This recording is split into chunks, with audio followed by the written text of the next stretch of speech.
Hello friends, my name is Gary Griffin. I'm the board chair for the Friends of Maclay Gardens, and it's my pleasure to be able to welcome you to what we are calling the virtual 2020 tour of Maclay Gardens. As you know, the pandemic has had a major impact on all of us here in Tallahassee and of course all over the globe, and it's impacted our ability to be able to take you on a tour of the Tour of Gardens, which as we say featured some of Tallahassee's finest landscapes. But today we welcome you to one of those landscapes that would have been featured on this year's tour, and which we trust is going to be intriguing to you and educational at the same time. And all of this is being made possible by an entity that was a founder, one of the founders of the Maclay Gardens group, and also a long-time supporter, and that being Tallahassee Nurseries, and we thank them greatly.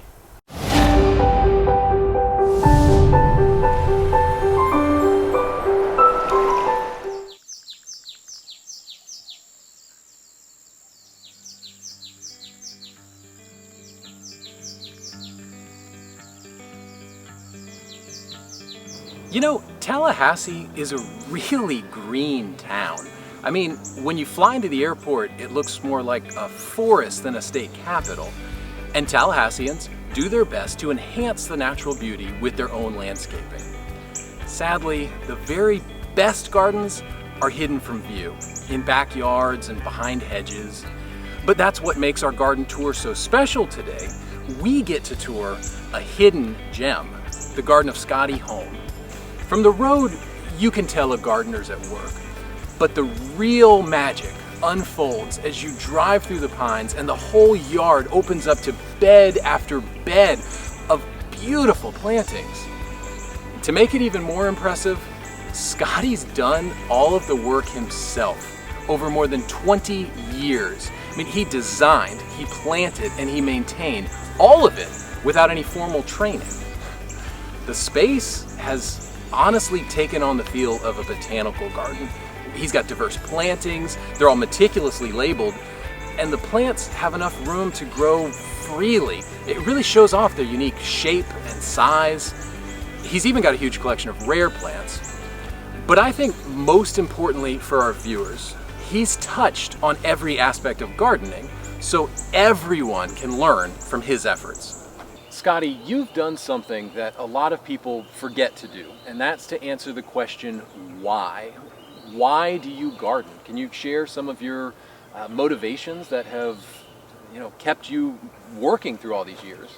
Sure. I think one of the main things is to be creative, to make something that not only I will enjoy now, but can last in eternity, that other people can enjoy too. Musicians make music that can be played over and over after they're long dead, or people can paint paintings or write books. I wanted something that not only can I enjoy now, but that whoever owns this house later afterwards, or the botanical garden that's named after my wife in 50 years, people will enjoy forever. Well, that's a really big answer, why.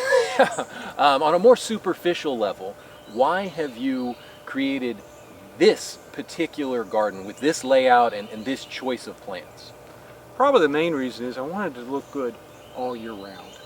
And the best way I found to do that was with evergreens.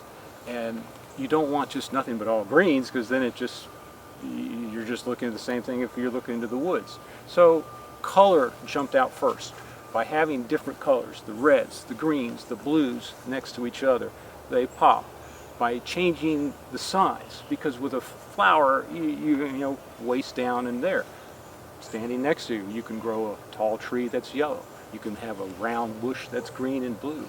But all these different colors allow all season long for it to look good. And that was my main push. So you obviously spend a lot of time working in the garden, but when you aren't working, how do you use this space? Do you spend a lot of time out here? Probably what I like the best is every morning before work, every single day, almost regardless of what the weather is like, I go walk through this garden for 10 minutes before I go to work. It's a calming presence, and as you can hear right now, what do you hear? Birds, quiet. Right. There's no people talking, there's no music, there's no nothing. So if you close your ears to everything out in the world and you let your eyes just walk, you see things you never knew before. And it's such a calming presence, it helps me through my day. Another thing that really stands out in your garden is the garden art. You've got so much of it, and not just because it's a big garden. You use it more than most gardeners. Why has that become a big part of your gardening? Well, two reasons. One is it can reflect who you are. For instance, a garden that has Roman and Greek statues with water running down. I mean, you have an idea of that type of person, as opposed to a garden that might have Snoopy sitting on top of a doghouse chasing the Red Baron on a sop with camel. It tells you a little more about the person themselves. And so the garden art can be whimsical, fun, it can be practical from the standpoint that it draws your eyes into the bed. A great way to personalize your space. Follow what you like, make it yours. I love it. Knowing why you want to garden is critical. It directs your energy and focuses your efforts. But knowing how to garden is pretty important too. I mean, gardeners work with living organisms, and most of the time the plants and the growing conditions call the shots. Now, you can make the challenge of gardening easier, and I would say more enjoyable, if you stay open to new possibilities rather than stick to a plan no matter what happens. If your initial idea doesn't work, just try something else. I mean, trial and error is a big part of gardening, and you should never fear failure. Just learn from it.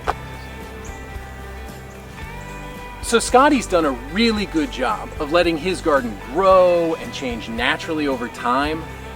But seeing a mature garden like this, it can be intimidating for a novice. But you have to remember, this didn't happen overnight. It was a long process. Scotti's garden has grown and expanded for over 2 decades, and it covers 4 acres. Yet, he's managed to create a cohesive feel and style. Now, his process and advice can help us ordinary gardeners grow an equally impressive space as our time and our resources become available. So I'm really curious what landscape you started with. What was the palette you had to work with, and how did you go about tackling such a big project? Well, the palette was pretty, unfortunately, mundane. It was a bunch of 80-foot tall loblolly pine, planted pine forest, the whole thing. And I was like, well, this ain't gonna do. So I cleared it all. Of course, immediately then you look and you go, there's nothing here. This is gonna be hard. It can be hard for a novice to understand how all this came together. Do you have a vision for this, or did you ever have an overall vision for the garden? The interesting answer is no. Absolutely not. Because when I looked at it, the hardest thing to do, first of all, is to try to do that. But also, if I did that, it greatly limited what I could do. Very much like when you finish a puzzle or a painting, it's done. Okay, and then it's like, well, what do I do next? By saying, no, we're just going to start one area, I got a blank area, I'm going to make a bed here, I'm going to see which way it goes. And then I have more there. There are parts of this property which still I have future waiting for me to do. And so even though I've been at this for 22 years, I got areas that I'm so excited about. I have a place up there that you may have seen that's called Cardboard City. And that's a future for me. And I am so excited that what am I going to put there? What am I going to do? And people go, well, what you have is great already. Well, it's not just what you have, it's what you're going to do in the future that makes it nice. That's so great. I do think a real garden, maybe as different from a landscape, a garden is dynamic, it's alive, and that means it's always changing. It's so great to have that option. Even with a smaller space, you can change things out over time. Nothing has to stay. And it does, and I think you should always think that it will change, and then as opposed to change, I much prefer the word evolve. Because instead of changing, meaning, well, I made a mistake the first time, evolving goes, I like what I got there, but suddenly you walk across this plant that you love at Tallahassee Nursery and you go, hey, I got to find a place for this. And you start walking around and you go, well, the plant's already there. That's all right, I'll swap it out. What I had was great, now it's greater. Yeah. Have you had any influences for this garden, or where do your ideas come from? Ideas can come from so many different areas. Mine was, because of the computer age, Pinterest was there for me just to Google in conifer or tree or something such as that. And one of the ones that I remember was, suddenly I saw this picture of a hillside, and on it they had a bunch of conifers and Japanese maples, and they were in fall, so you had the reds and the yellows, but the conifer was yellow. And there was this blue ball next to it, and I was blown away at how it all just sort of moved together like that. And I was like, I think I can do that. I just got to go out and find the plants that grow here that give me that idea of adding texture and color and so forth there. And there were plenty of plants to do that. You just had to go around and look for them and find what you like and put it in. You've really distilled that online research to its core, I think, then, where so many people get stuck trying to replicate the exact image they see. But the way to use that, because you're in a different climate, is to get inspiration, figure out what about this image you can replicate, and then make it work for your area. Correct. I know a lot of people will wonder, how did you learn all of this? How did you become a really good gardener? So where'd your knowledge come from? So as far as the knowledge part, it's slow, it's over time. You weren't born with this innate, I know a lot about plants, it makes it instinctive.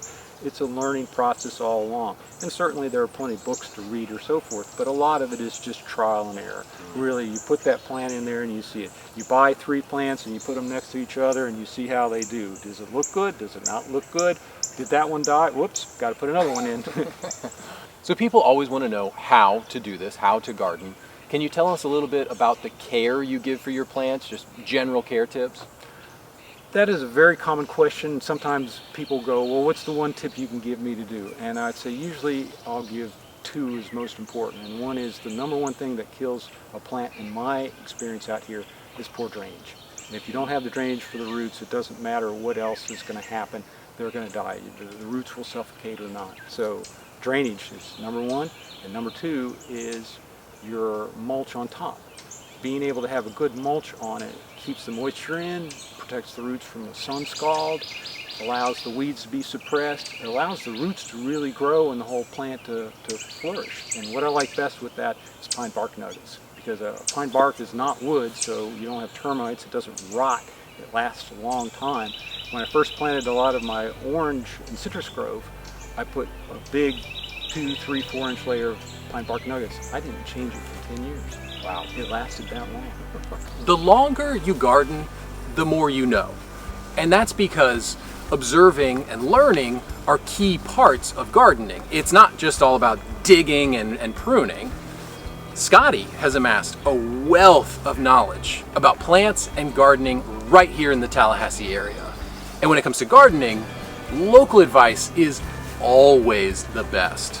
I mean, being able to see these mature plants in our unique climate, it's invaluable because they perform differently in every region. And that's a huge benefit of a local garden tour. You can actually replicate what you see here. And Scotti has some great tips that can help anyone starting a garden, but especially here in North Florida. So I have noticed your palette is skewed to one type of plant. What category, what type of plant works best for you?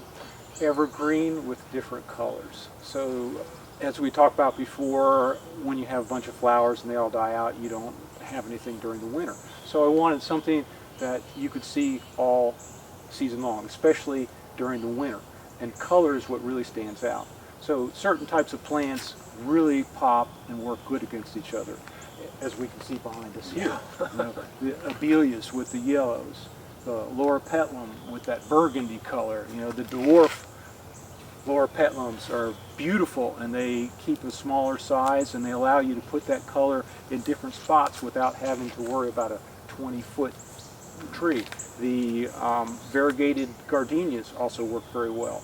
Conifers, bringing in the blue, was surprising to me, especially since the gray owl juniper says gray, but it's a gorgeous blue, and it really accents off. Blue boulevard camasiferous really worked out because it gave an oval shape to the blue there. But mixing in these different shapes, colors, year-round is my MO. That's great. It really makes things lower maintenance, that you don't have to change everything all the time. Yes. Can you tell us a little bit about how you like to arrange these things? You've mentioned contrast. Are there certain elements you want to have contrasting next to each other? Yes, definitely. One of the things you don't want to do is have the same plant next to the same plant. It just kind of mushes together. So the best contrast that you can do, both not only color but texture.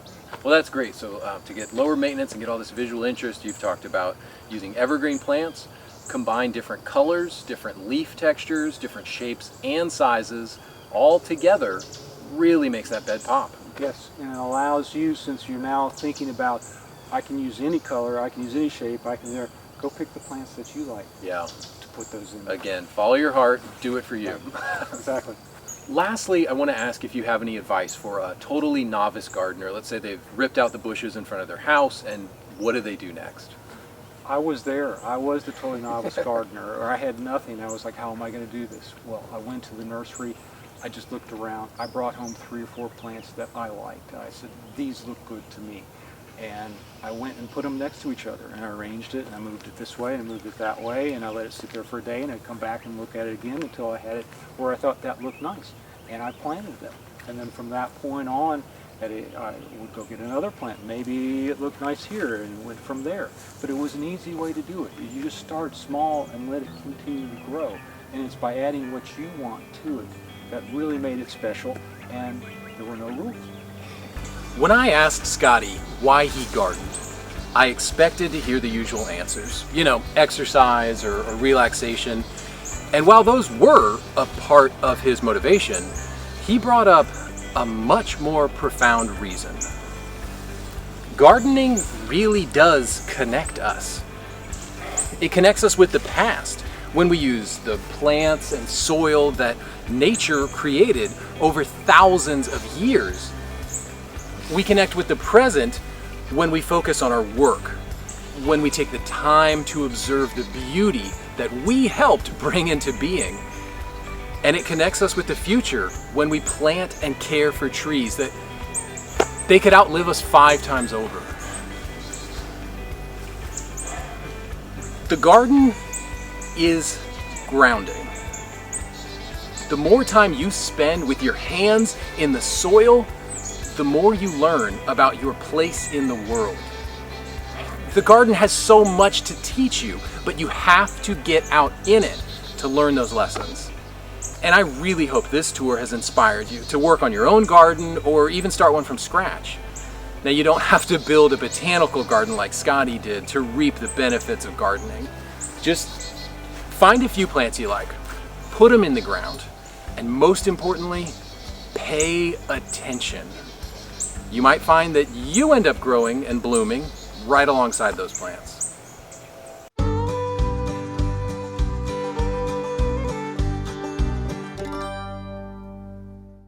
I hope you enjoyed your visit today to one of those gardens that was going to be featured on the 2020 Maclay Tour of Gardens, which was just a hint of what we had lined up for you this past May. Like all of you, I think we can all agree that what the pandemic has meant to us all is challenging times, and it has certainly been true for the Friends of Maclay Gardens.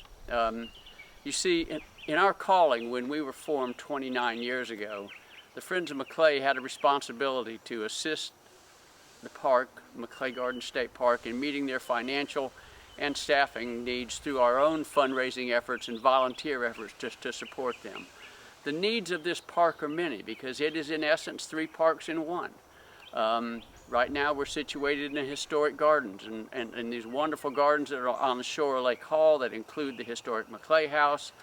Then we have the recreational area also back over on Lake Hall that is for picnicking and for swimming and boating and fishing and the like.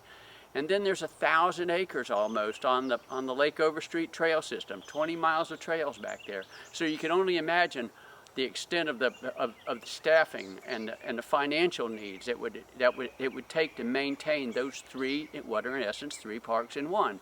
And that's where again the Friends of Maclay Gardens come in our calling to help them achieve that. These have been difficult days. 2020 has been difficult days for all of us, but it's been especially difficult for us here at Maclay because we have had to cancel our 3 annual fundraiser. So we have had virtually no income except for an occasional membership or donation in 2020, and yet we have expended almost $42,000 this year already from our reserves to help to put in a much needed irrigation system, an upgrade to the irrigation system here in the historic garden, as well as a number of other things that we have done to support the needs of Maclay. And friends, this is where you come in because we need your help. And if you enjoyed today's tour that we were able to give you with the help of Tallahassee Nurseries, we encourage you to join the Friends of Maclay Gardens or make a donation to our cause. And you can do that by visiting friendsofmaclay.org. And so again, we hope you enjoyed your tour today. Our special thanks goes out to Tallahassee Nurseries for making all of this possible. Thank you.